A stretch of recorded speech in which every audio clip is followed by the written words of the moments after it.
महाराष्ट्रातील तमाम शेतकरी बांधवांना प्रथम माझा जय महाराष्ट्र जय शिवराज जय श्रीराम. आज आपलं छत्रपती गिरी भावच्या माध्यमातून ते परभणी जिल्ह्यातील शेतकरी आपल्याकडे घोडेगावच्या बाजारामध्ये म्हशी खरेदी करण्यासाठी आले होते. पण त्यांना आता या वगैरे आवडलेले आहेत. या 11 वगैरे आपण त्यांना दिलेले आहेत. तुम्ही बघू शकता 11 वगैरे 11 वगैरे किती 11? हा 1 2 3 4 5 6 7 8 9 10 11 12 11 हे बघ ते दोन खाली बसले आहेत. 11 वगैरेंचा व्यापार या ठिकाणी झालेला आहे. आपल्याला त्यांनी 11 वगैरे 20,000 रुपयाचा भाव आपण त्यांना सांगितला होता, पण आपल्याला त्यांनी 15,000च्या भावाने मागितले होते. तर आपण त्यांना या 17,000 रुपयाच्या भावाने 11 वगैरे दिले. तुम्ही बघू शकता हे त्यांनी आपल्याला सरपंच दिलेला आहे.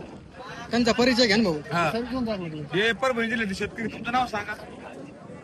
भीमराज मुरगे. भीमराज मुरगे, नंदकिशोर दातोंडे. नंदकिशोर दातोंडे हे परभणी जिल्ह्यातील शेतकरी आपल्याकडे युट्यूबच्या माध्यमातून आले होते. त्यांनी आता आपल्याकडून ह्या 11 वगैरे घेतलेले आहेत 17,000 रुपयाच्या भावाने. जर महाराष्ट्राच्या शेतकऱ्याला जर वगैरे खरेदी करायचे असतील किंवा मुरा जातीच्या वगैरे जर खरेदी करायची तुम्ही घोडेगावच्या बाजारात मिळू शकता. स्क्रीनवर आपला मोबाईल नंबर आहे 93-079-79-571. हे नंबर तुम्ही संपर्क साधू शकता. धन्यवाद. जय महाराष्ट्र जय शिवराय जय श्रीराम.